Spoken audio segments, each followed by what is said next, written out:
Welcome to our panel on inclusive excellence, minorities, and accountability, the quest for equitable inclusion. My name is Dr. Michael Washington, and my presentation will be on institutionalized fear, diversity, and Black student outcomes.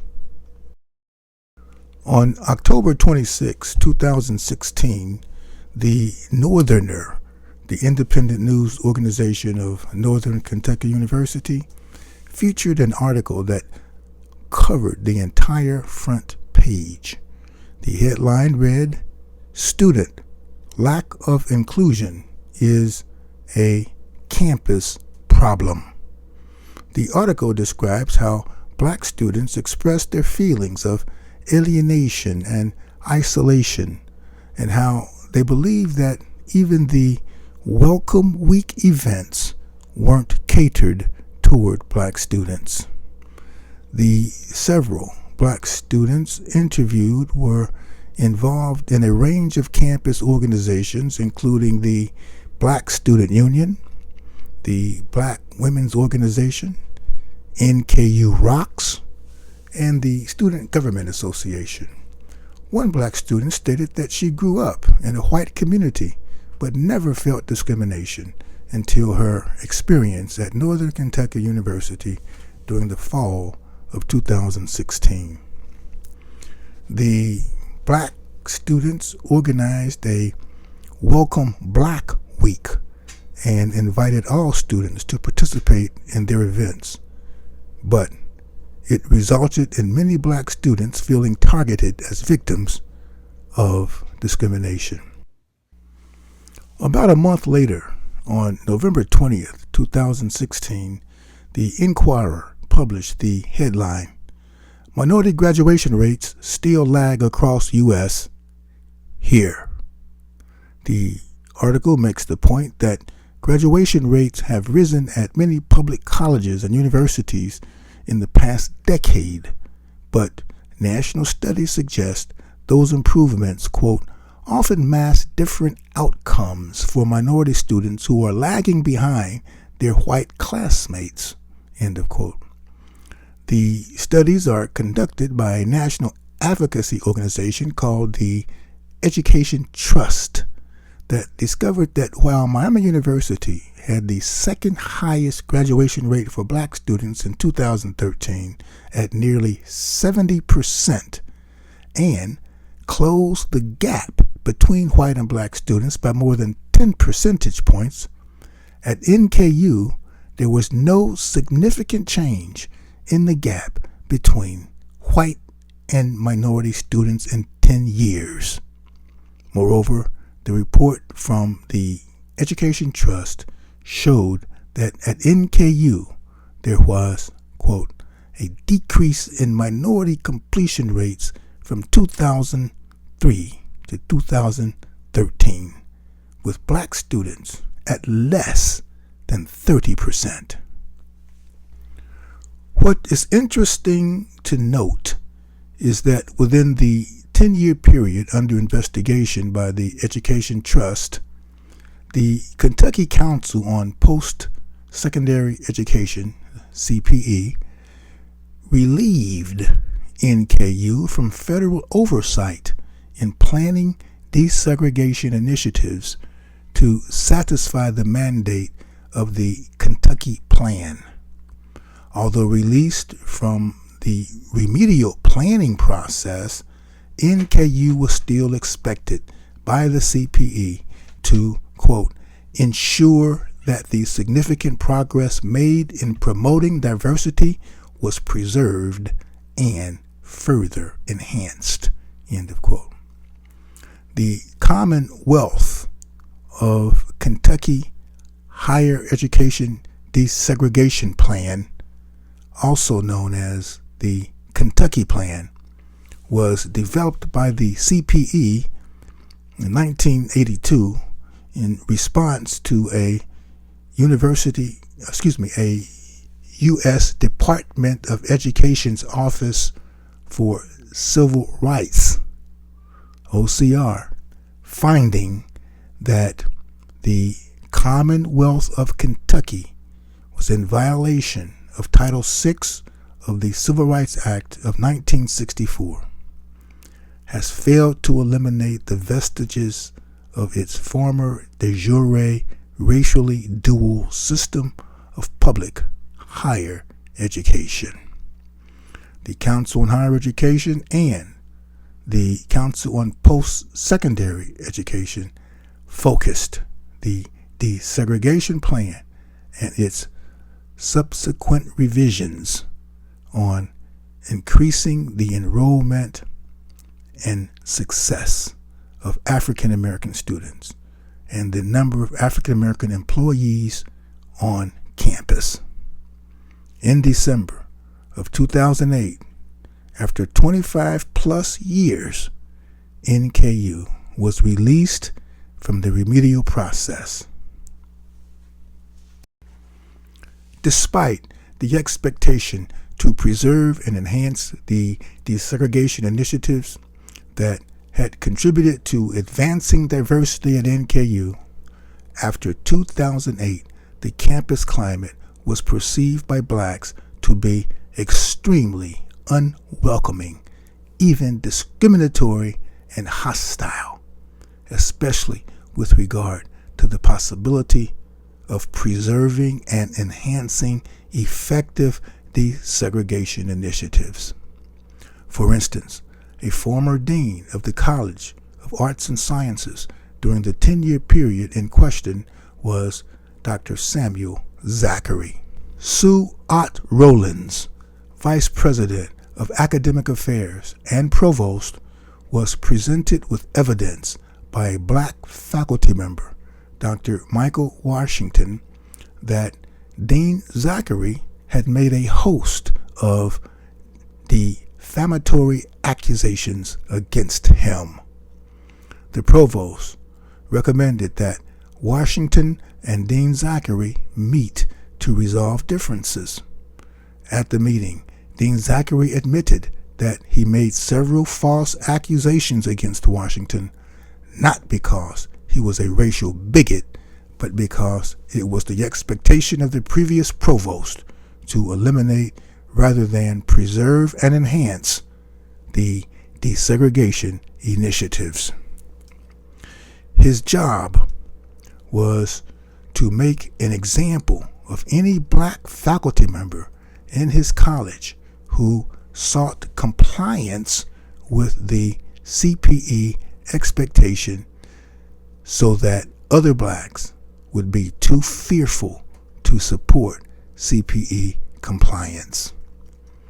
The dean stated that because of Washington's effectiveness in advocating for the preservation and enhancement of specific desegregation initiatives, including the Grow Your Own Faculty Development Program and Black Studies, he was compelled to defame the black faculty member by accusing him of telling untruths about the dean. Because of the seriousness and the persistence of the dean's accusations against Washington, black faculty throughout the university became too terrified to support Washington's quest to prevent NKU from reverting back to the de jure segregation practices that had initially led to the Kentucky Plan. Dean Zachary made a special effort to note that President James Vitruba selected a black man as his diversity advisor who would comply with the administration's intent to eliminate rather than preserve and enhance important desegregation initiatives.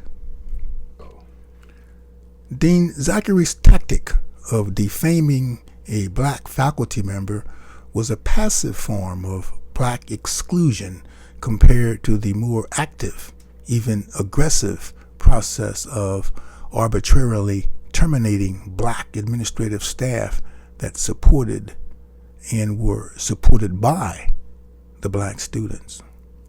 For example, According to the March 3, 2010 issue of the Northerner, NKU terminated Blanche Pringle Smith and Michael Griffin on February 3rd and February 17, 2010, respectively.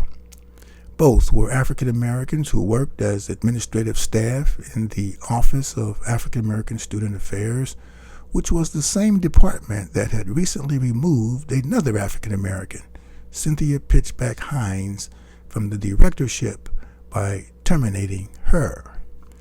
In the discussion between Washington and Dean Zachary, it was revealed that the previous administration expected absolute loyalty from the Black Faculty and Staff Association, the BFSA. This meant the BFSA president was expected to prevent blacks on campus from voicing their concerns about the terminations.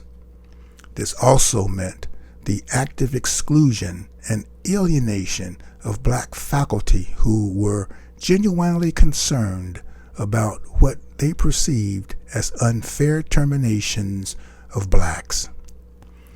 One deeply concerned black faculty member and assistant professor of communication was threatened that she would not get tenure if she continued to express her concerns. The torturing anxiety and deep disappointment resulting from this experience caused her to quit her job as a tenure-track professor. During this time, a diversity plan task force was organized and released its report entitled Diversity Plan Task Force Report to the President, December 2010, May 2011. The report acknowledged the existence of an achievement gap and concluded that, quote, the African American men and women at NKU are retained at rates lower than the total student population, end of quote. With regard to campus climate, the report revealed the findings of a campus-wide survey and several focus groups performed during the 2010-2011 academic year. It was found that, quote, the predominant mood among participants was one of disappointment and dissatisfaction, end of quote. Focus group participants reported, quote, experiencing forms of active and passive discrimination on campus.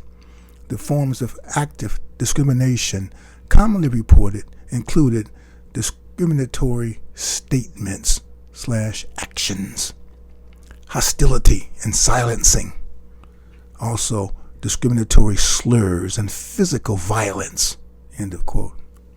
On a more subtle level, quote, forms of passive discrimination commonly reported included stereotyping, that is, not being as intelligent or productive and being ghetto, end of quote. Exclusion, institutionalized fear, a sense of being ignored, and a general lack of support. The report also noted that the survey and focus group data suggest that in order to improve minority individuals' perception of campus climate, measures should be implemented to address and reduce both active and passive discrimination. The recommendations from the survey and the focus group data emphatically made clear that, quote, NKU must implement changes that allow for a shift in campus climate, end of quote. The report specifically recommended that, quote, the campus climate at NKU should be reevaluated through a survey and focus groups in 5 years. While differences between minority and majority groups are still anticipated after 5 years, it is expected that the gap between minorities and majorities will have narrowed significantly. This suggests that the recommendations are expected to reduce the occurrences of active and passive discrimination, thereby leading to improvements in campus climate as it pertains to diversity. End of quote. Unfortunately, by the fall of 2016, the year designated for the reevaluation report to show a reduction in both active and passive discrimination, the campus climate at NKU continued to effectuate an aura of exclusion, causing black students to feel that they were not particularly welcomed and that even the Welcome Week events weren't catered toward black students.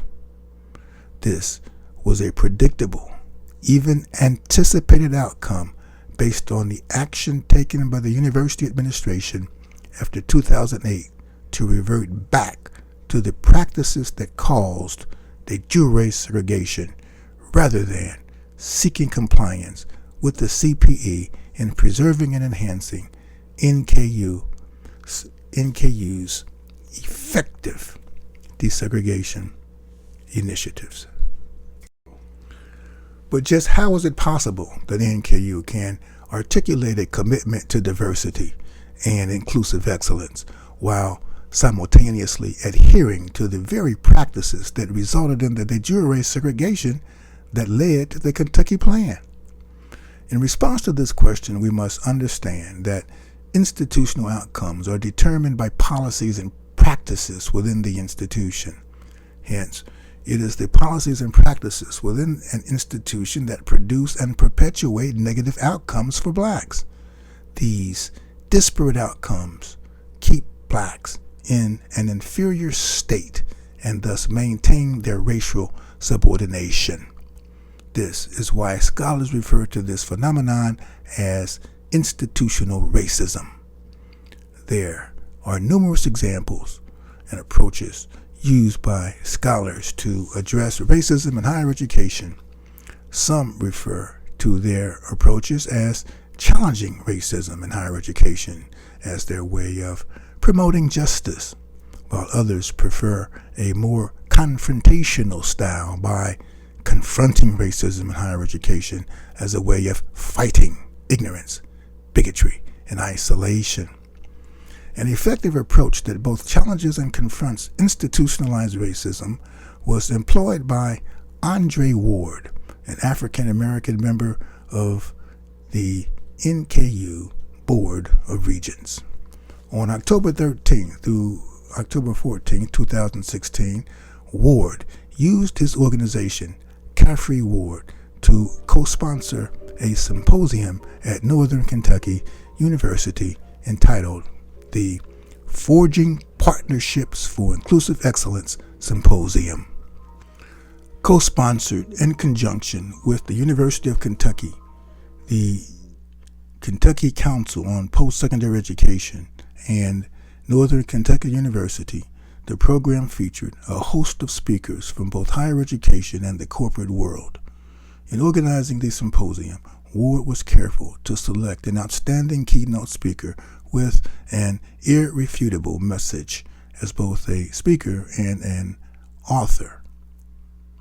In a relatively short program consisting of one plenary session on the evening of October 13th and 6 sessions from 8 a.m. to 4 p.m. on October 14th, Ward scheduled the keynote speaker for 3 sessions where he made a number of references to his book, which was being sold at the symposium. The speaker was Damon Williams, Ph.D. As a noted researcher, author, and practitioner, Dr. Williams is considered one of the world's leading authorities on educational achievement, inclusive excellence, and chief diversity officers. As a practitioner, he is currently serving as the Senior Vice President and Chief Educational and Youth Development Officer at the Boys and Girls Clubs of America, where he is charged with defining the organization's next generation of educational and youth development strategies. Dr. Williams' motivating style of speaking was successful in enlightening his receptive audience to the benefits of valuing inclusion and excellence. But it was the book he authored titled Strategic Diversity Leadership, Activating Change and Transformation in Higher Education that exposed the diversity paradigm that permits the NKU administration to promote inclusive excellence as a slogan that conceals institutional practices resulting in black subordination. For instance, in Chapter 4 of his book, he identifies a stage of institutional diversity that he calls body count diversity, where there is no cohesive institutional framework or agenda for the equitable inclusion of minorities. Universities that implement the body count approach to diversity focus on increasing the number of minorities on campus as opposed to achieving equitable outcomes in terms of graduation rates and promotions to tenure, or viewing diversity as a fundamental ingredient to improving student learning and leadership development. Because there exists no accountability or incentive systems to ensure equitable change, institutions of higher education may commit themselves to dismantling rather than preserving and enhancing desegregation initiatives. This is precisely what happened at NKU.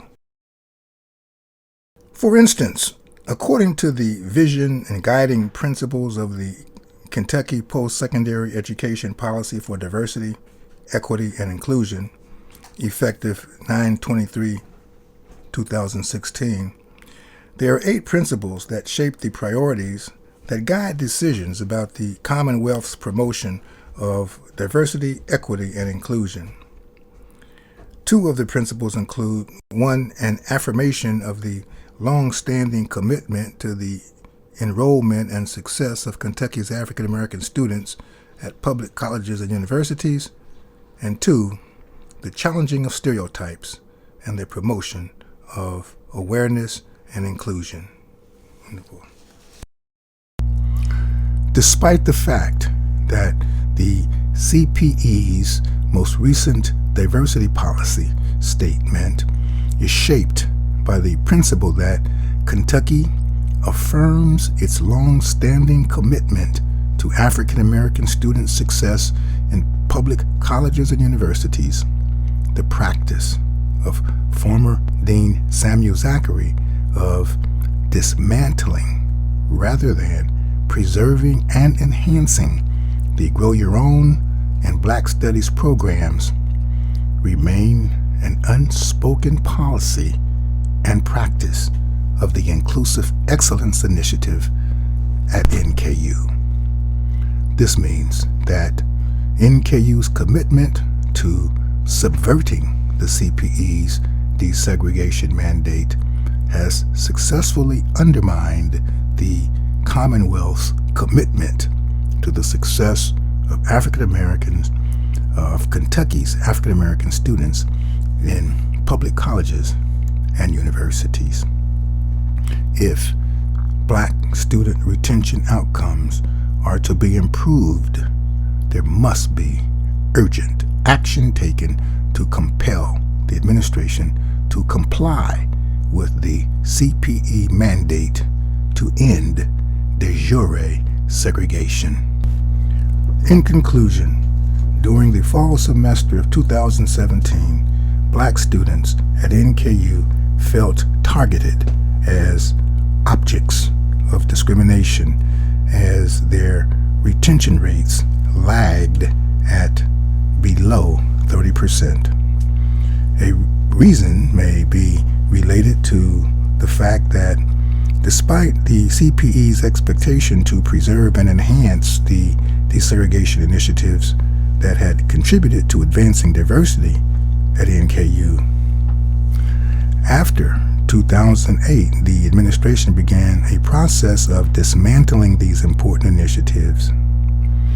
This, combined with the perceived unfair terminations of black administrative staff, added in the creation of a campus climate that was perceived by blacks to be extremely unwelcoming, even discriminatory and hostile.